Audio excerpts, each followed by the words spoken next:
Começa agora, pela Vibe Mundial, programa Espiritualidade S.A. O poder transformador da espiritualidade na carreira, nos negócios, nas empresas e no dia a dia.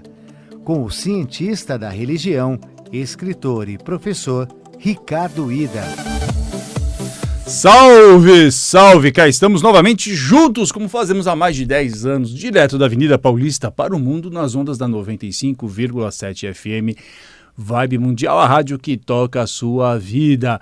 Eu, Ricardo Ida, com o apoio do meu querido Euri Benevuto, palmeirense, mais otimista deste país. E produção do Cássio Vilela, falando sobre ciência, filosofia, espiritualidade, trazendo novas perspectivas da vida, para que você possa olhar com muito mais otimismo, confiança para os desafios e também para as oportunidades. Lembrando que este programa fica gravado aqui no canal YouTube da Vibe Mundial FM e você pode acompanhar, não só na rádio, mas também nos aplicativos de iOS e Android Vibe Mundial FM, no site www.vibemundialfm.com.br e também no meu Instagram, ricardoida.oficial. E hoje tenho aqui a grande honra de ter como convidado um professor meu do doutorado. Eu ficava vidrado nas aulas dele, não só pelo todo o conteúdo, a técnica, mas também pela serenidade com que ele abordava assuntos, como diremos, mais polêmicos não, mas me dá uma palavra.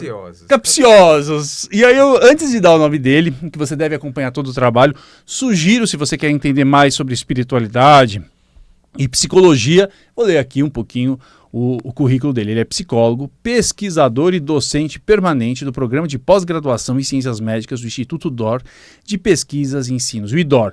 Ele é pesquisador também no Instituto de Psiquiatria do Hospital das Clínicas da Faculdade de Medicina da USP, onde coordena o programa de pesquisa em experiências não ordinárias e estados alterados de consciência. Possui mestrado, doutorado, pós-doutorado em psicologia social pelo Instituto de Psicologia da USP, realizou estágio de pós-doutorado na Universidade de Oxford. Olha que chique, Yuri, a gente só traz convidado internacional. E também pós-doutorado na Universidade de Coventry, Bray, Belief and Behavior Lab. Professor doutor Everton de Oliveira Maraldi, seja muito bem-vindo. Muito obrigado, Ricardo. É um prazer estar aqui, é uma satisfação poder participar. Um excelente pesquisador, um excelente aluno, alegria de estar aqui contigo. Fico muito feliz, professor.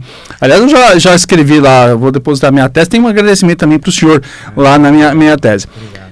Professor, começo fazendo uma pergunta que é de interesse geral da nação. Dentro da psicologia, o que a gente pode chamar exatamente de experiências não ordinárias? Interessante. Na verdade, esse é um termo que vem do inglês e por isso que até no português fica um pouco estranho, né? Não ordinárias, né? Non-ordinary, eles usam em inglês. Tem vários outros termos parecidos. Alguns falam experiências anômalas, experiências místicas, experiências espirituais, paranormais, né? Tem variações. São todas experiências humanas que de alguma forma parecem contrariar certas concepções estabelecidas dentro da ciência mainstream, vamos dizer assim, a ciência oficial, né? Então, por exemplo, telepatia. Imagina que você pode ter acesso aos pensamentos, sentimentos de uma outra pessoa, sem ser por meio da comunicação verbal, não verbal, inferência. De alguma forma você consegue sentir o que a outra pessoa está sentindo, pensando, enfim, né? Por exemplo, eu penso em alguém, essa pessoa me liga logo em seguida, eu também estava pensando em você, etc e tal. Tirando a possibilidade de que fosse o acaso, coincidência, etc. Será que existe alguma coisa como telepatia, né? Uma interação direta mente a mente, vamos dizer assim? Se existe, é um fenômeno que a gente chamaria de um fenômeno anômalo. Anômalo aqui ou não ordinário, né? Alguns autores usam. Anômalo não tem sentido aqui de anormal, no sentido de patológico, de doença mental, enfim. Anômalo remete a uma ideia do Thomas Kuhn, historiador da ciência, que ele falava das anomalias científicas, né? Então, esses fenômenos que contrariam certos paradigmas ou concepções estabelecidas dentro da neurociência, da psicologia, etc. A psicologia não parte do pressuposto de que telepatia exista. Toda forma de comunicação vai ser mediada de alguma forma, pela linguagem, essas formas usuais de comunicação, né? Por exemplo, uma pessoa falar que teve uma experiência fora do corpo. Ah, sim. Ela saiu do corpo, né? Então, muitos relatam isso, inclusive não só pessoas, porque a gente pensa assim, isso tem a ver com religião, espiritismo. Não necessariamente. Você tem pessoas, por exemplo, que se consideram ateus, agnósticos, que relatam essas experiências, né? E aí tem vários disparadores, processos ali que podem estar envolvidos, né? Então, tem um caso na literatura, por exemplo, interessante de uma policial que estava numa abordagem ali com os criminosos, etc., muito estresse, e de repente ela se vê fora do corpo. Eita! E aí ela se vê abordando ali os criminosos, etc., como se fosse uma outra pessoa, como se ela tivesse deslocada dela mesma, né? Muito interessante esse caso. Muitas pessoas que se aproximam da morte, né? Uma situação de parada cardíaca, por exemplo, relatam essas experiências, né? Então vê um túnel, luzes, pessoas falecidas, às vezes tem uma visão de alguma figura religiosa, né? Tem essa lembrança de toda a vida, né? Tem uma retrospectiva da vida inteira, a pessoa tem, parece que num segundo ela relembra a vida toda. E aí, quando retornam desses estados, quando conseguem sobreviver, contam sobre o que passaram. Tem muitos relatos disso na literatura, né?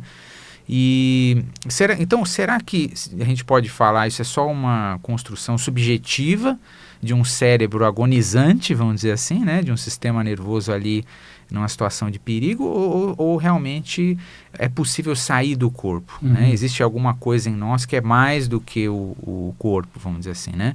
Que aí nas tradições espirituais, um vai falar que é a alma, é o espírito, aí você tem definições disso, mas a psicologia, a neurociência, a antropologia não partem desse pressuposto de que exista uma alma, por exemplo, de que exista essa visão dualista, né? Da consciência, etc. e tal. Então, por isso são considerados fenômenos anômalos ou experiências anômalas. Agora, o que é curioso, né, é que esse é um termo muito do meio acadêmico. Os acadêmicos são seres meio esquisitos, né? Eles inventam nomes, assim, estranhos para as coisas, né? Porque a verdade seja dita, quando você olha na população a prevalência das pessoas que relatam essas experiências, elas estão longe de ser anômalas, né? Então, a gente, por exemplo, no IDOR, nós fizemos uma pesquisa com financiamento da John Templeton Foundation, né? Em que nós mapeamos na população brasileira as pessoas, agora essa amostra já chegou a mais de 10 mil pessoas, uma amostra grande de participantes, enfim, diferentes condições sociais e tal, representativa da população brasileira em termos de regiões e tal. E essas experiências são muito comuns, muita gente relata, variando a prevalência para cada tipo de experiência, porque existem várias experiências desse tipo que são consideradas na literatura, mas muita gente relatando essas vivências. Por exemplo, sonhos lúcidos, que é essa experiência de você está sonhando e você sabe que você está sonhando. E em alguns casos, algumas pessoas dizem ser capazes de manipular aspectos do sonho, mudar o que está acontecendo no sonho conscientemente, voluntariamente e tal. Uma parte considerável da população brasileira, pelo menos por esse survey que nós realizamos, relatam experiências desse tipo. Então, elas estão longe de ser anômalas, né? Ou não ordinárias, vamos dizer assim. Mas, do ponto de vista acadêmico, tem essa questão. E por que é importante estudar isso, né? Acho que isso é relevante dizer aqui. Primeiro, porque essas experiências são prevalentes, são muito comuns, elas estão espalhadas, então é uma parte fundamental da vida, na cultura, na sociedade, inspirou diferentes tradições espirituais. A gente sabe que essas experiências estão na base dessas tradições, sonhos proféticos, milagres, curas, né? São tipos também considerados de fenômenos anômalos. Então isso é importante de se entender para entender o ser humano. Mas tem uma implicação para a saúde também, que é muito discutida na literatura médica, psicológica e tal, porque é comum que as pessoas que tenham essas experiências sejam rotuladas como tendo um transtorno mental. Perfeito, né? Então, no passado tinha muito disso. Tinha muito disso. Então, teve períodos, por exemplo, na história da psiquiatria, da psicologia, que se uma pessoa dizia ouvir vozes ou ver coisas que as outras pessoas não estão vendo, que seria uma alucinação visual, auditiva, que necessariamente essa pessoa teria um transtorno psicótico, por exemplo, né? Uma esquizofrenia, alguma coisa assim. E hoje já se sabe, né, que uma parcela considerável da população relata ouvir vozes, por exemplo, ver pessoas falecidas, né, sobretudo em proximidade do luto, pessoas que perderam, às vezes, um ente querido. A forma de vivenciar esse luto muitas vezes envolve essas experiências e não necessariamente está ligado a transtorno mental, né? Então, como explicar, como entender essas experiências, né? Então, aí eu acho que tem essa questão fundamental do diagnóstico diferencial, que você vai precisar encontrar meios de buscar esses indicadores, e a literatura tem avançado nesse sentido, né? Professor, o senhor sabe que o meu orientador, ele esteve na sua banca, né? E ele falou que é uma das teses que mais mexeu com ele na história acadêmica. Abraço, professor Silas. Ele disse, primeiro que ele disse que era uma tese de 700 páginas, eu acho. Foi uma coisa bastante densa, bastante aprofundada. E me parece que o senhor nessa tese faz um estudo para mostrar que não são alucinações, delírios, certas experiências que são consideradas anômalas e que popularmente são conhecidas como mediúnicas, é isso? Exato. Como é que foi um pouco isso, professor, dessa sua tese? Então, na verdade, você tem toda uma discussão dentro da psicologia, da medicina, de como explicar, então, quer dizer, e aí é aquela coisa, acaba caindo invariavelmente nas classificações diagnósticas, psiquiátricas e tal, né? Um tema central da minha tese foi o tema da dissociação. A dissociação é um conceito que é antigo, já desde o final do século XIX, teve autores como Pierre Janet e vários outros que discutiram, né? Que seria esse fenômeno em que em determinados módulos psíquicos, motores, parecem atuar de forma involuntária, independente da volição, da consciência, vamos dizer assim, né? Então, eu me lembro de um amigo que é pai de santo, e ele conta essa experiência de quando ele começou a desenvolver a mediunidade dele, num terreiro de Umbanda, ele começou a dançar, só que ele não se sentia como ele produzindo os movimentos das pernas. Então ele dançava, mas ele não era ele que estava dançando, né? Vamos dizer assim, né? Então alguma coisa dançava por ele, vamos dizer assim, né? Como há muitas pessoas que relatam essa coisa de falar, né, ou escrever, vários comportamentos que você supõe que são da pessoa, do indivíduo ali que está produzindo, mas a pessoa sente que não é ela que está. Chico Xavier, né, na nossa cultura, acho que é um exemplo muito claro disso, quando fazia suas psicografias, né, era o que chamava de uma psicografia mecânica, eles falam, né, os espíritas. Então, quer dizer, era algo realmente que ele não tinha controle do que estava. Tanto é que você pega as folhas que ele usava para fazer as psicografias e são letras enormes, porque ele fazia muito rapidamente, etc e tal, né? Então, esse era o relato subjetivo de como ele vivenciava isso. Está muito ligado à questão do transe, né, e aí você tem toda uma discussão na literatura sobre estados alterados de consciência, estados modificados de consciência. Parece que essas experiências são favorecidas quando, de algum modo, você altera esses limiares da percepção consciente, da atenção e tudo mais, né? Então, tanto é que os rituais religiosos, as práticas religiosas têm muito essa característica de uma luz mais baixa, né? Quer dizer, você tem um contexto meio hipnótico, né? No atabaque, por exemplo, né? Em alguns rituais religiosos. Então, você tem um contexto que estimula, de alguma forma, esse rebaixamento, né? Vamos dizer assim, do nível da consciência, para que parece favorecer esses fenômenos, né? Então, eu estudei isso na minha tese, né? Qual era a relação entre esses fenômenos de modificação da consciência, da dissociação, etc., com práticas religiosas diversas, né? E, sobretudo, em religiões mediúnicas, na Umbanda, no Espiritismo, mas também em outros contextos religiosos. A gente sabe que muitas pessoas, contextos evangélicos, católicos, carismáticos, falam dons do Espírito Santo, né? Isso é estudado. Então você tem estudos que tentaram, por exemplo, compreender, inclusive do ponto de vista neurofisiológico, o que acontece, né, durante esses estados de transe mediúnico, às vezes durante a meditação e assim por diante. Então é um pouco essa área que eu trafego e as implicações para a saúde mental, né? O senhor falou de coincidência, né? Eu descobri agora, o Wagner passou por aqui. Ele vai usar o estúdio? O Wagner Lopes, né? Que é o grande comunicador falando sobre projeção astral. Professor, vou fazer uma pergunta, aliás, uma pergunta histórica. Nesse estúdio, né, muitas vezes, por muito tempo, teve lá o Luiz Antônio Gasparetto e a dona Zíbia, que faziam programas aqui, e o Gasparetto disse, o Brasil é um lugar onde a mediunidade, ou esses fenômenos pipocam de um jeito abundante.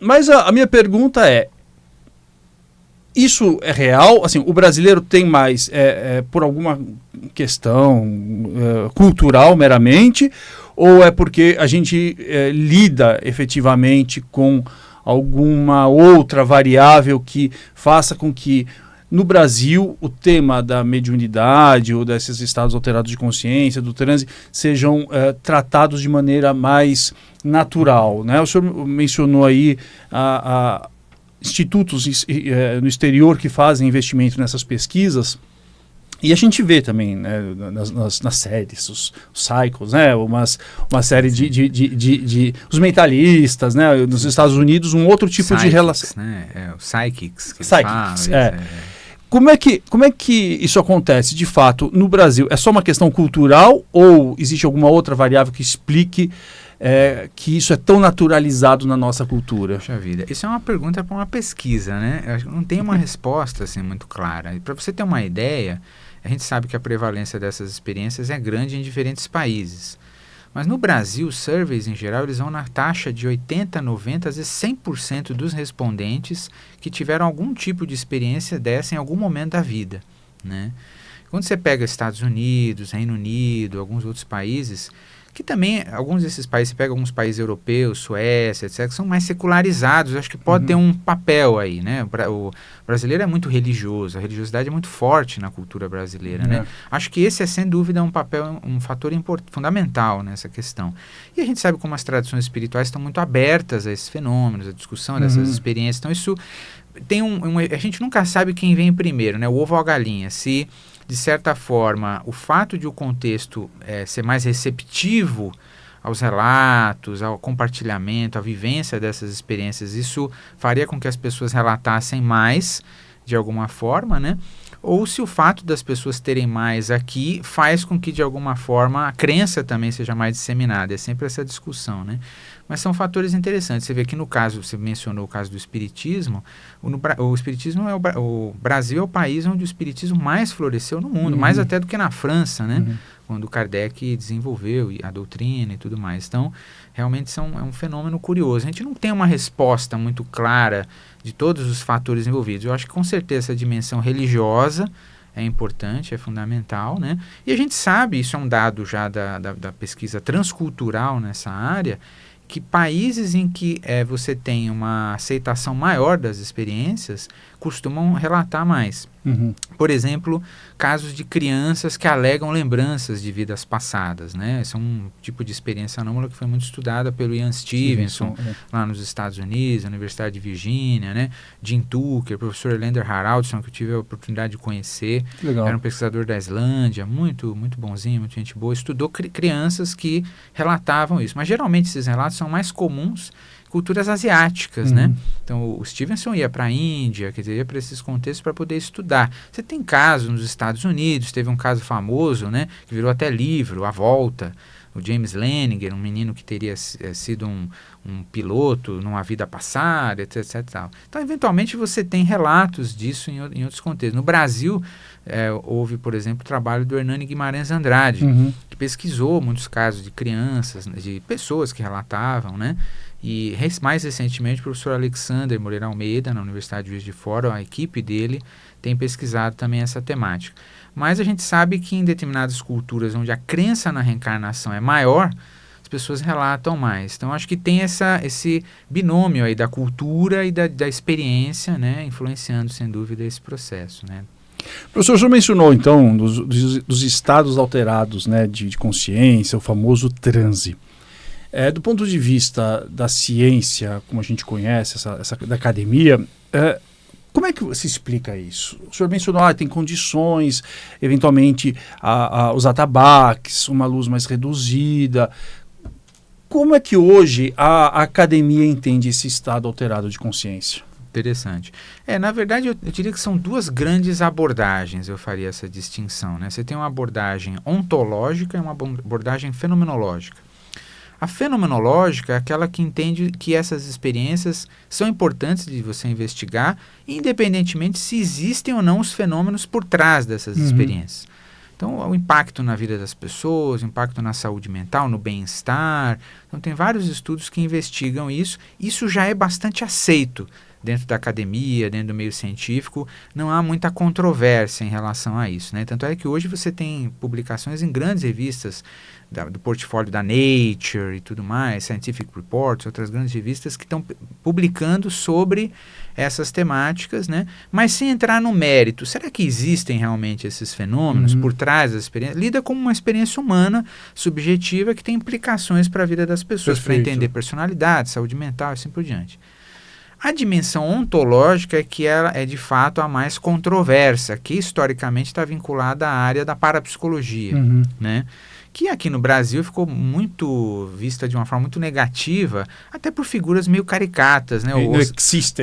Não existe, Padre Quevedo, Padre Quevedo. Né? Aquela coisa toda. As pessoas pensam em parapsicologia, lembram no Padre Quevedo. Pois é. E tem gente que usa, às vezes, o nome parapsicologia para promover terapias alternativas, complementares, nada contra, mas assim, é um uso que, se você olhar na literatura internacional, é uma área científica, de fato, é uma área acadêmica e tal. E houve esforço nos Estados Unidos, Reino Unido e vários outros lugares de se estabelecer isso dentro das universidades. Algumas universidades acolhem esses temas no mundo, né? E esse é um tipo de pesquisa mais, digamos, voltada a saber se realmente haveriam fenômenos anômalos ou paranormais, né? Então, por trás dessas experiências. Isso já mobiliza mais questionamento quando se vai estudar os estados alterados de consciência, o transe, etc. Então, eu diria que são essas duas perspectivas.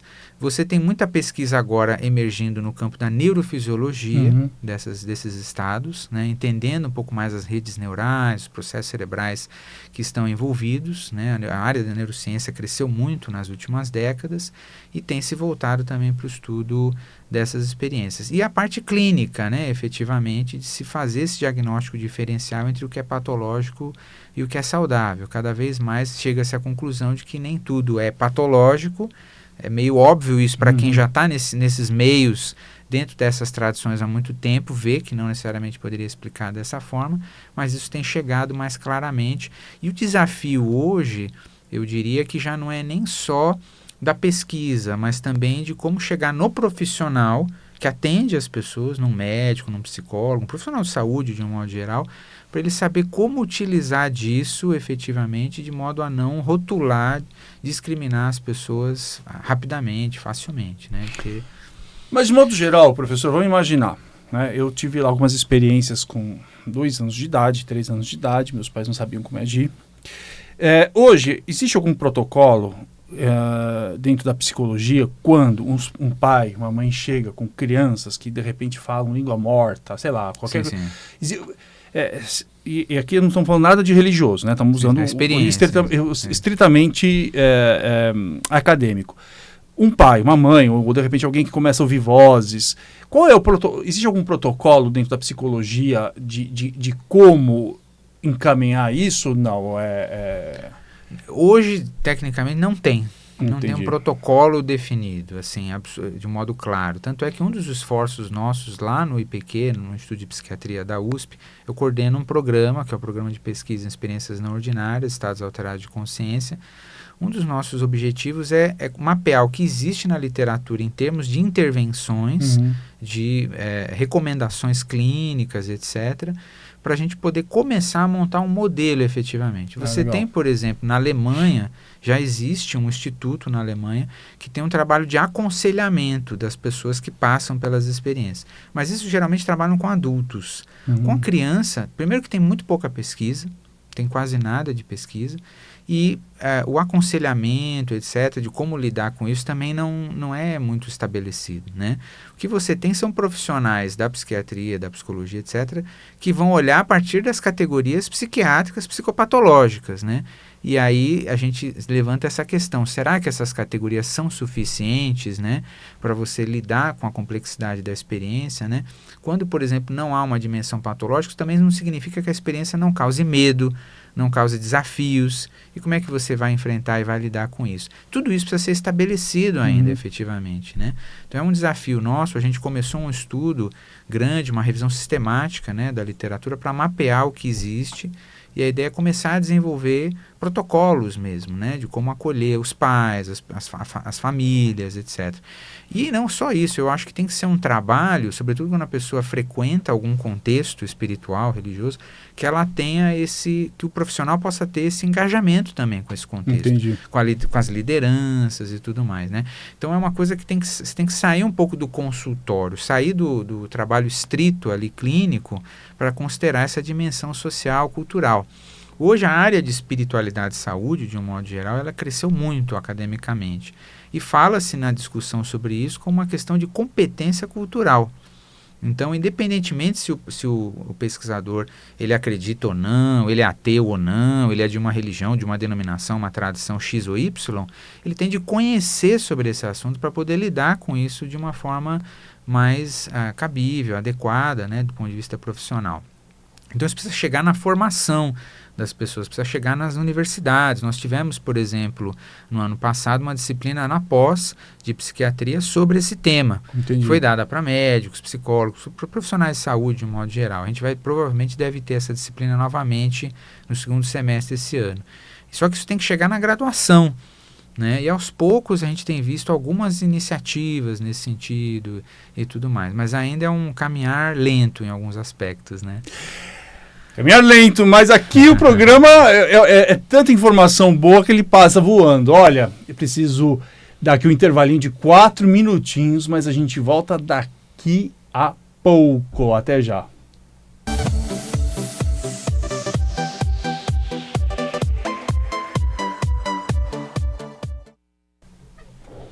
Salve, salve! Estamos aqui novamente no segundo bloco do programa Espiritualidade SA, direto à vida paulista para o mundo, nas ondas da 95,7 FM Vibe Mundial, a rádio que toca a sua vida. Também você pode acompanhar esse programa no canal YouTube Vibe Mundial FM. Já chegamos a 200 mil inscritos. Você pode ouvir novamente, compartilhar, curtir, comentar. Você pode acompanhar também toda a nossa programação nos aplicativos Android e iOS Vibe Mundial FM, no site vibemundialfm.com.br e também no meu Instagram, ricardoida.oficial. Queria agradecer meu querido Euri Benevulto, que está aqui na mesa de som e produção do Cássio Vilela, com o nosso convidado, o professor Dr. Everton de Oliveira Maraldi. Você quer entender um pouquinho mais sobre experiências anômalas? Se você perdeu este programa, primeiro bloco, você tem que voltar, então, no primeiro bloco, e você pode acessar, como eu falei, no nosso canal YouTube. A gente está falando aqui de experiências anômalas, a gente está falando de estados alterados de consciência, de transe e de muita, muita ciência, mas uma ciência sem preconceito, uma ciência aberta à pesquisa, a entender efetivamente o ser humano na sua integralidade. Não é isso? Eu acho que a palavra é integralidade. Não é isso, professor? Exatamente. Professor, eu queria trazer aqui uma discussão. O senhor mencionou, né, os estados alterados de consciência no transe, lá, o que a gente chama popularmente de mediunidade, a projeção astral, né, a viagem astral. Como é que vocês dividem essas experiências? Porque algumas coisas é sair do corpo, outra coisa é ouvir vozes, outras coisas é você ter alguma previsão, os sonhos. Como é que isso é dividido dentro da academia? Sim, interessante. Na verdade, você tem várias tradições de pesquisa. Algumas tradições vão favorecer mais determinadas categorias de experiência do que outras, né? E tem teorias também sobre o que são essas experiências, o que está acontecendo do ponto de vista dos mecanismos, dos fatores subjacentes, né? Então você tem, por exemplo, alguns pesquisadores que entendem, supondo que são reais, genuínas, as experiências estão apontando para fenômenos que de fato ocorrem, né? Não é só uma experiência subjetiva, humana, interpretada de outra maneira. Uhum. Então você tem alguns autores que vão dizer que é uma habilidade do ser humano, é uma habilidade que as pessoas teriam, né? Que por diversas razões, em algumas pessoas essas habilidades vão se apresentar de uma forma mais ostensiva, em outras menos, vamos dizer assim, né? Então, por exemplo, quando você estava mencionando anteriormente a telepatia, né? Ou pessoas que têm essa capacidade de prever o que vai acontecer, a precognição, premonição e coisas assim. Então, alguns autores vão dizer, isso talvez seja uma habilidade humana e até tem uma interpretação, embora estejam abertos para a possibilidade, né, desses fenômenos, tem uma interpretação, digamos, mais quase materialista, vamos dizer assim, né? Então não há nada além, transcendente, espiritual, que explique isso. Você tem outros que vão defender o que seria a hipótese da vida após a morte, né? Essa ideia de que nós não somos apenas o nosso cérebro, nosso sistema nervoso, a nossa consciência se estenderia para além disso.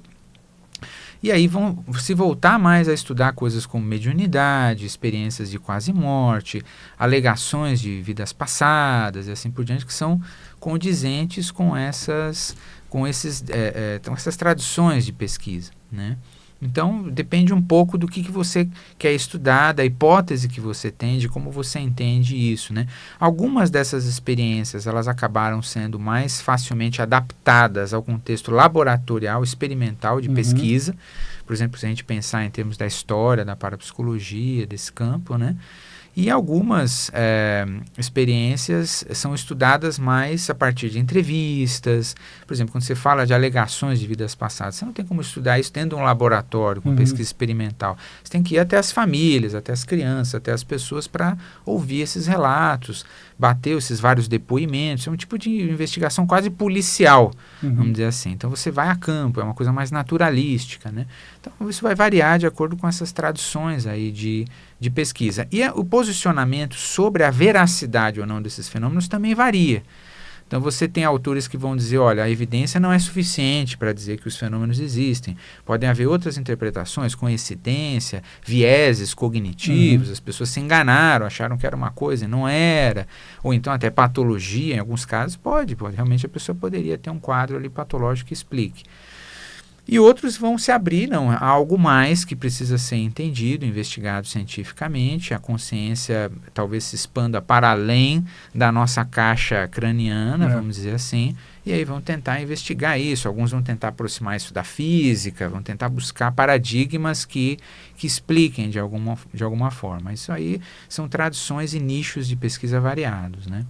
Professor, uma das coisas que eu aprendi, inclusive com o senhor, é que a ciência está sempre em evolução. Então, toda vez que você imaginar e defender algo como sendo absoluto, você está deixando de ser científico, né? E as pesquisas vão sendo feitas e eu acho que a grande honra é quando a sua pesquisa serviu em algum momento, mas ela se tornou defasada porque ajudou outros pesquisadores a seguir adiante.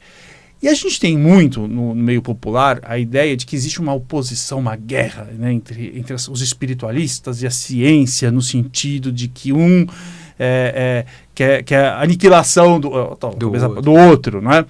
E eu vi muito, principalmente na ciência da religião, nas diferentes disciplinas, uma questão que era, não sei, vamos ver, ainda não há, né, elementos suficientes para se ter algum tipo de conclusão. A palavra inconclusiva, para mim, eu acho que é uma das que eu mais ouvi. Aconteceu esse filme, não tem uma explicação, talvez não temos hoje ferramentas para identificar, né? O senhor mencionou Ian Stevenson, e eu acho uns estudos muito interessantes, porque muito antes da internet ele ia lá e realmente o menino no meio da Índia dava o nome, né, o nome da esposa. Exato. Como é que hoje, efetivamente, a postura de um cientista diante desses fenômenos, né? O senhor falou, olha, é meio que uma unanimidade entender e os estudos de que maneira que todas essas experiências interferem na existência de um indivíduo, mas ainda não há muito consenso de como é que elas surgem, não é? Sim. Hoje, como é que o senhor diria que está efetivamente a academia diante de tais objetos de pesquisa? Se você pensar o meio acadêmico mainstream, o que seria isso? Seria a ciência oficial, vamos colocar assim. Que, assim, tem uma discussão até do que é a ciência mainstream, na verdade, porque quando você pega ciências sociais, por exemplo, algumas áreas, isso vai variar um pouco, né? Porque tem gente que acha que ciências sociais não é ciência, tem gente que acha que psicologia não é ciência, tem toda uma discussão complicada. Psicanálise, teve uns tempos atrás toda uma briga com essa coisa, se psicanálise era ciência, não era e tudo mais, né? Então, alguns vão dizer, não, a física é referência de ciência, ciências naturais, de modo geral. E outros que vão estar abertos. Então, só para dar um exemplo de como é complicado você definir o que é a ciência mainstream. Mas vamos dizer que a mainstream é aquela ciência, a parte da ciência que é feita nas grandes universidades, os grandes institutos de pesquisa, que é aceita, recebe grandes somas de dinheiro para pesquisa. Então, você está falando de áreas como neurociência, diferentes áreas da medicina e etc e tal, né? Ciência cognitiva, está para falar de coisas que estão mais próximas da minha área, que eu domino mais. Então, esse campo já estabelecido ou oficial, vamos colocar dessa forma, ele não se abre a essa discussão da existência, da veracidade desses fenômenos. Em geral, parte de uma perspectiva materialista, fisicalista. Uhum. O cérebro explica tudo, o sistema nervoso e tudo mais. Então, a gente não precisa supor nada além disso. A gente não precisa... Com certeza, isso é um viés cognitivo. Com certeza é uma ilusão. Certo. Com certeza é uma coincidência. É a base. Só que você tem cada vez mais cientistas, mesmo dentro do contexto mainstream, que estão começando a se abrir para essa discussão. Inclusive, um artigo de alguns anos na Nature mostrou como a ciência disruptiva está caindo, quer dizer, aquela ciência que bate de frente com as concepções vigentes, estabelecidas, né? E de como é importante esse exercício também da gente se abrir a outras possibilidades explicativas. Eu, particularmente, acho que a grande questão não é de defender uma hipótese ou outra, se existe ou se não existe. É ter a abertura para investigar, para pesquisar, entender que isso é relevante e que é importante investir em pesquisa nesse sentido.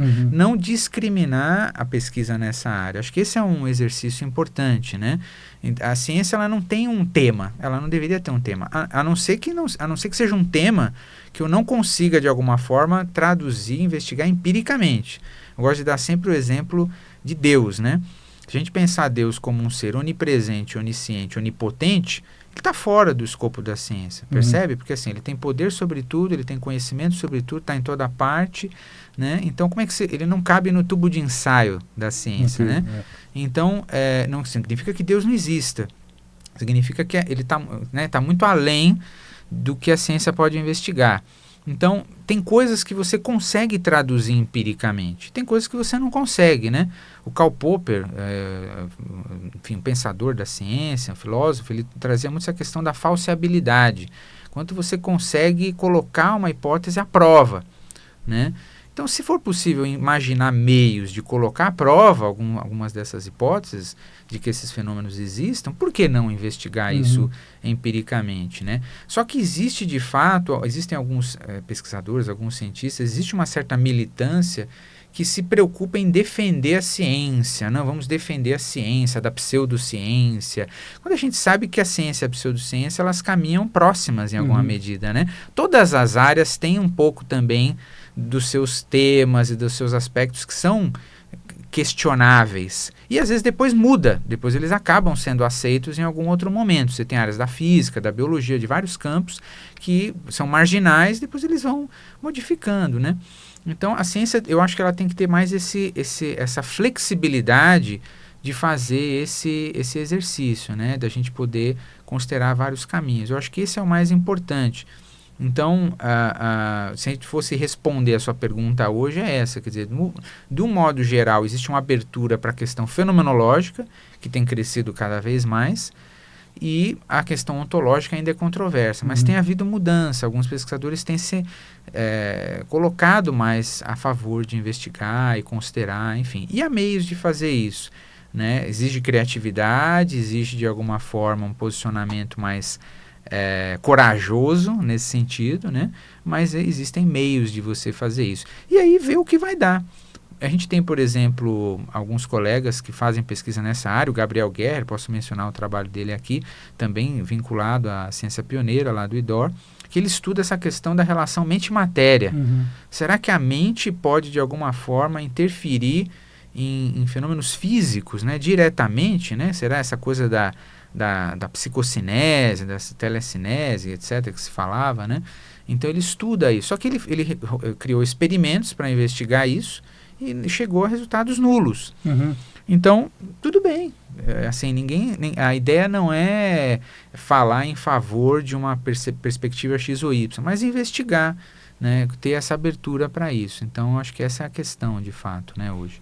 Professor, quando eu mencionei para a produção que o senhor viria aqui, eu pedi algumas perguntas. E aí eu vou fazer umas perguntas que é bem assim, de cozinha mesmo, né, para o senhor poder responder. Fala-se muito da tal da glândula pineal, né?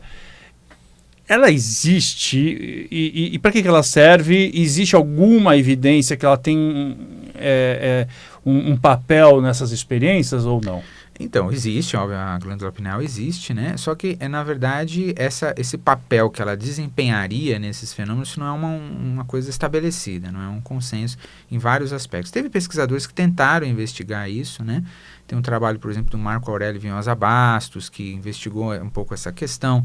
Tem um pesquisador, o David Luke, também lá no Reino Unido, que tentou investigar um pouco alguns aspectos nesse sentido. Mas, na verdade, você não tem ainda... Tem uma tradição, alguns grupos esotéricos, alguns grupos espiritualistas defendem isso, né? Tem um trabalho, se não me engano, do Sérgio Felipe de Oliveira, que foi um pouco nessa direção, etc.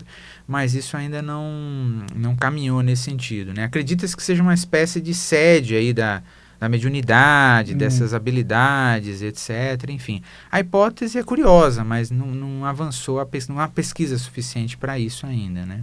E dentro do cérebro, existe... Essas perguntas eu estou trazendo, como eu falei, da produção que não conhece absolutamente nada dos seus objetos de estudo. Existe dentro do cérebro alguma área, que pudesse explicar isso? Ou verificou-se, por exemplo, nesses experimentos, alguma...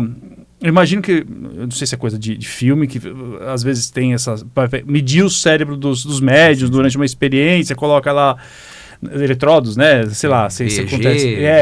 Primeiro, se existe e depois é notado alguma alteração no cérebro? Sim, foram feitos vários estudos, não só com médiums, né? Pessoas que meditadores experientes, né? Outros religiosos também, a gente mencionava agora dos evangélicos e tudo mais. Então, houve com vários grupos, né, de pessoas que se voltam para práticas espirituais para entender o que acontece, usando várias técnicas de neuroimagem, de mapeamento da atividade cerebral e tudo mais, né? Desde o EEG, essa avaliação da atividade elétrica do cérebro, até técnicas que mapeiam mais metabolismo, né, circulação do sangue e tudo mais. E, na verdade, o que se chega à conclusão é de que não existe uma área única do cérebro, ou algumas redes específicas voltadas a isso, né? O cérebro é um órgão complexo e essas experiências vão envolver várias áreas, vão ativar diferentes mecanismos do cérebro. Houve, na verdade, durante um tempo, um pesquisador, o Michael Persinger, do Canadá, já falecido, mas ficou muito famoso porque ele tinha essa hipótese, né? Ele estudou muito essa questão da epilepsia, a relação da epilepsia do lobo temporal. Existem, de fato, relatos na literatura de pessoas com epilepsia do lobo temporal que relatam experiências místicas, espirituais e tudo mais, né? E aí começou-se a pensar, bom, será que existe alguma ligação, né? Mesmo em pessoas que não têm epilepsia? Então ele sugeria, né, que os lobos temporais teriam um papel importante, né, nessas experiências. E aí ele estimulava, né, principalmente o lobo temporal esquerdo, ele estimulava, tinha um capacete, que ele chamava o capacete, ficou famoso como o capacete de Deus, né, o God Helmet, não sei o quê.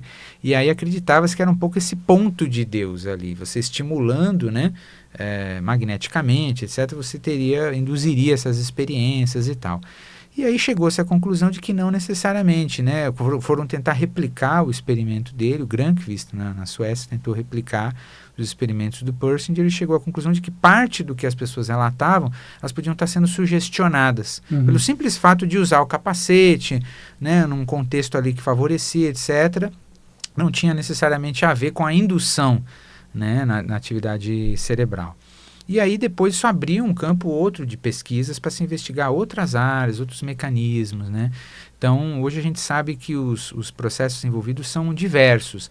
Geralmente você tem um rebaixamento em algumas experiências, algumas práticas, o transmediúnico, que a gente mencionava agora há pouco, né?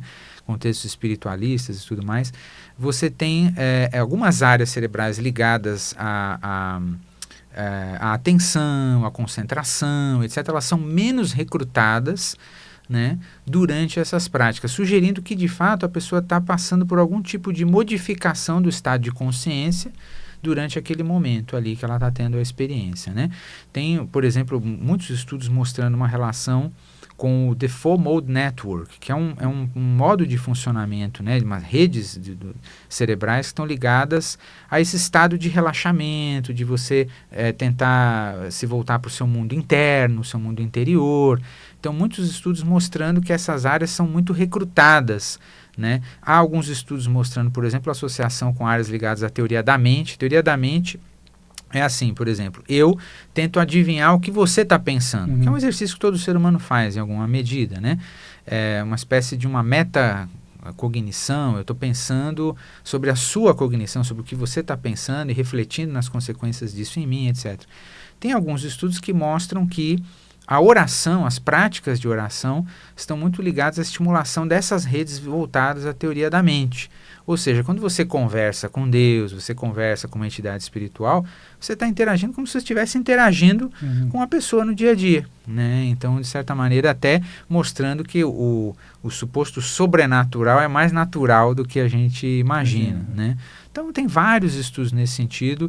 Tem alguns grandes pesquisadores voltados a essa área hoje, o Patrick McNamara, nos Estados Unidos, Jordan Grafman. A gente, inclusive, tem uma colaboração grande com o professor Jordan Grafman, lá no IDOR e tudo mais. Está fazendo parte agora de uma pós, nós estamos com uma pós no IDOR em Neurociência, Espiritualidade e Saúde Mental, que fala desse assunto e vários outros ligados a essa temática, né?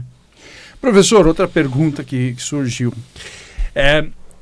Parece que houve um sequestro do Jung na história. O coitado do Jung, ele é usado para justificar tudo. Então, a gente brinca, né? Sim. Que nas redes sociais aparecem os memes e as pessoas atribuem tudo a Clarice Lispector, mas o coitado do Jung também, qualquer coisa entra no Jung. Sim. Quando a gente fala... Quando não é o Jung e a Clarice, é o Fernando Pessoa. É o Fernando Pessoa, né? Fernando Pessoa, inclusive, aí falando sobre Copa do Mundo, coisa, né? Umas coisas assim, mas... Quando a gente fala de Jung, professor, e principalmente do Livro Vermelho, há muita especulação dizendo, porque o Livro Vermelho é um livro mediúnico, né? Ele incorporando entidades, etc. Eu queria que o senhor trouxesse uma reflexão sobre isso. Sobre isso, legal. Eu vou entrar na trend do Instagram, né? Será? Então, na verdade, assim, a gente tem que separar o Jung teórico, pesquisador, né, enfim, e o Jung pessoa, indivíduo. Eu acho que essa separação é muito importante. Você tem, por exemplo, naquele livro Memória, Ações e Reflexões, que é uma espécie de autobiografia, mas que a Aniela Jaffe, que foi secretária do Jung, trabalhou de perto com o Jung, que compilou muito daquele material. Tem toda uma discussão, tem um historiador, o Sonu Chandrasani, que é um dos grandes, talvez o maior historiador do trabalho do Jung, questiona que aquilo não é bem uma autobiografia do Jung, etc e tal. Algumas coisas foram ele que escreveu, outras coisas foi ela que compilou, etc e tal. Mas tem lá um capítulo sobre vida após a morte, que ele escreve e tal. Aquilo ali é um relato pessoal do Jung. Ele está falando da visão dele pessoal sobre o tema. Como pesquisador, como teórico, isso que as pessoas não conseguem entender, ele tinha uma postura muito mais reticente. Inclusive, ele deixava claro, porque às vezes ele usava nos textos a palavra espírito. Porque ele não estava falando de espírito no sentido do espírito desencarnado, vamos dizer assim. Estava falando no sentido da mente, né, dos processos mentais, psíquicos e assim por diante. Ele tinha uma concepção, o Jung, de que, na verdade, a base de tudo é a nossa experiência. Não existe... Ele tinha um pouco essa ideia de que eu não consigo... o que é o mundo externo? O que é o mundo de fora? Tudo passa pelo psiquismo, em alguma medida, né? Então, essa realidade psíquica, ela tem uma importância, um valor para as pessoas em si mesma. Então, quando uma pessoa diz, eu tive uma experiência com Deus, eu tive uma experiência espiritual, aquilo é verdade independentemente do que seja, né? Então, ele dava muito essa ênfase. E o Jung, ele tinha, de fato, uma abertura para discutir. Eu acho que ele foi um dos poucos psicólogos, psiquiatras, enfim, pensadores naquele momento, final ali do século XIX, começo do século XX, que dentro desse campo da nascente ainda da psicologia, da psiquiatria, se abriu para essa discussão de que, olha, a religiosidade, essas coisas todas, isso não é só ilusão, como Freud colocava, alguma coisa que a gente pode deixar para trás, pode negligenciar. Existem essas tradições, elas falaram sobre a mente humana, elas falaram sobre o conhecimento do que é a mente de uma forma relevante. Ele estudou muito alquimia, ele estudou várias coisas, astrologia, inclusive, tudo mais. Então ele tinha uma abertura para dizer, olha, a psicologia que nasce aqui, ela é devedora dessas traduções. Essas traduções, em alguma medida, contribuíram com o conhecimento que a gente não pode negligenciar. A nossa tarefa é traduzir aquele conhecimento para uma linguagem contemporânea. Mas a gente precisa dialogar com esse conhecimento. Ele tinha essa abertura. Então é isso que as pessoas confundem um pouco. Então ele não estava a favor de comprovar nada nesse sentido, né? Mas ele era alguém, como indivíduo, aberto a muitas dessas discussões. E aí fica um pouco numa zona cinzenta, difícil de você fechar uma compreensão. Porque, por exemplo, ele tinha uma espécie de uma entidade, vamos dizer assim, que era o Philemon. Inclusive tem uma fundação chamada Philemon, né? Que divulga obras do Jung, etc. e tal. Então ele tinha essa espécie de guia que o acompanhava, então ele dizia ver, interagir de fato com esse guia, com esse mentor, vamos dizer assim, né? Se era realmente um espírito, etc. e tal, ele não entra nesse mérito. Ele estava muito mais preocupado em fazer esse exercício de entrar em contato com o mundo interno dele e traduzir esses processos de uma forma psicológica, para chegar a um mundo mais secular e etc e tal, né? Mas ele não fechava essa discussão. Há quem critique isso, aí é um direito que a pessoa tem, mas não dizer que ele estava necessariamente tendo uma experiência mediúnica. Fica num plano meio paradoxal, ele não fecha isso, entendeu? É um pouco um exercício que ele fazia de autoanálise, de autocompreensão, que alguns vão levar dentro dessa perspectiva, né? Professor, voou o tempo, eu estou aqui muito triste, porque valeria ainda mais umas 10 horas de programa no mínimo.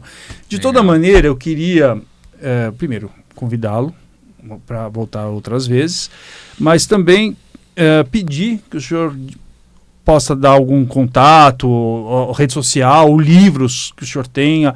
Quem quiser tomar contato com o seu trabalho, faz como? Olha, eu acho que o Instagram, a página do Instagram é um bom caminho, né, para me contatar. Pode, se tiver alguma dúvida, quiser algum material, alguma coisa, conversar comigo por e-mail.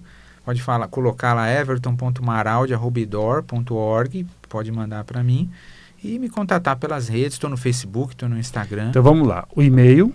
everton.maraldi@idor.org. E o Everton com V e Maraldi no final com I. Exato. Certo? E nas redes sociais? As redes sociais, olha, boa pergunta, né? Vamos a gente ver nunca aqui. sabe aqui no nome o Facebook está como? Está como Everton Maraldi, eu acredito. Everton Maraldi. Vamos ver aqui também no Instagram.